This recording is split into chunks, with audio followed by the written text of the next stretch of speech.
He was exhausted. He sat at the very edge of the hotel bed. The mattress sighed into his weight as he sunk into it. He had learned long ago never to lay down on the bedspreads of these old flea-bag motels, since they were the last thing that ever got replaced, putting in years of service before they were discarded, and were so rarely cleaned by whatever was likely to pass as a housekeeping staff in these Bates Motel-like haunts, the edges of it yellowing and frayed like his brain felt these days. He wondered how many others had sprawled out on this bed, maybe in drunken turpitude with the rank smell of sin and gin, and an apathy that insulated the psychic pain in their souls, like asbestos, while their bodies went through the animotions of what those dainty, daisy-chain-minded members of the higher social strata might call making love. Yeah. Few high-minded people would call it fucking, unless they were trying to impress their Facebook friends with their street cred on that worldwide circle jerk known as the web. It was a web, too. Look at his wife. She was ensnared by it, spent almost every waking hour planting fake crops in places called Farmville, and talking about chocolate dildos for Easter with a bunch of equally small-minded, fat-assed, middle-aged housefrows who suddenly rediscovered their former prom queen selves in the miracle that was online life. While he busted his hump hawking shit nobody wanted to buy anymore, namely himself, going from town to town, conference to conference, feeling older and more useless by the second. To his wife, he figured he was nothing but a human billfold, something to be pulled out only when she needed it, just so much cock and cash. To his fellow travelers in the business of selling information, he was a dinosaur. He may as well have been hauling vacuum cleaners door to door, like the smarmy sales guys used to in those old 50s flicks. Nobody wanted to listen to his spiel.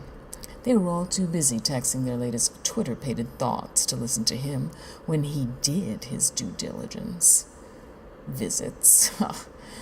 They now all got their information from online prospectuses and contacts from LinkedIn via email.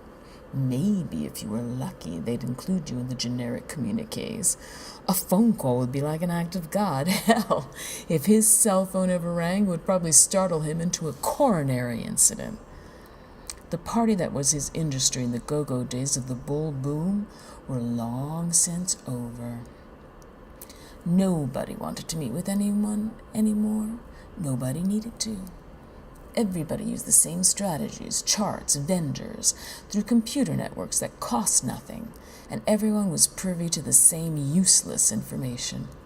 His was a dying breed with the firm handshake, the square chin, the bellowing laugh, ready smile, and ironclad liver. He could drink the Nile, pee out the Irrawaddy, and swim in the Danube, while his clients were all passed out under the tables.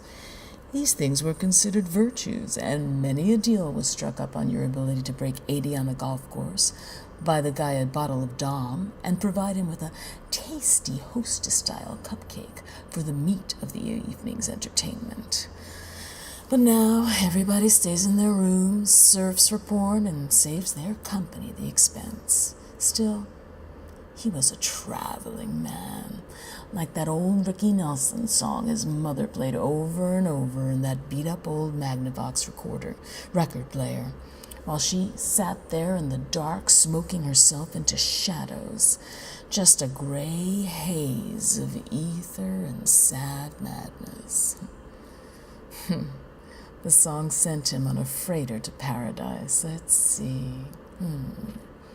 There was a pretty señorita in Mexico, an Eskimo in Alaska, a Fräulein in Berlin, a China doll in Hong Kong, and a Polynesian in Waikiki.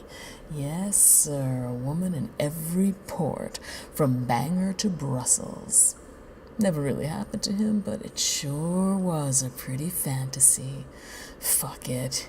He needed that drink. He wanted to go down now, hard. His Sherwood forest had been chopped, logged, and burned for kindling a long time ago. He was all ashes and no smoke. He pulled a bottle out of the briefcase that he'd placed on the bedside table, knocking the cheap wire lamp over, its now bare bulb glowering at him accusingly from the floor. He left it there. He opened the bottle, pouring the first ounce straight down his throat. Yep, that was his theme song. Monk straight, no chaser. The tunnel of dark opened to the freight train that was running in his head, and the long night wore on.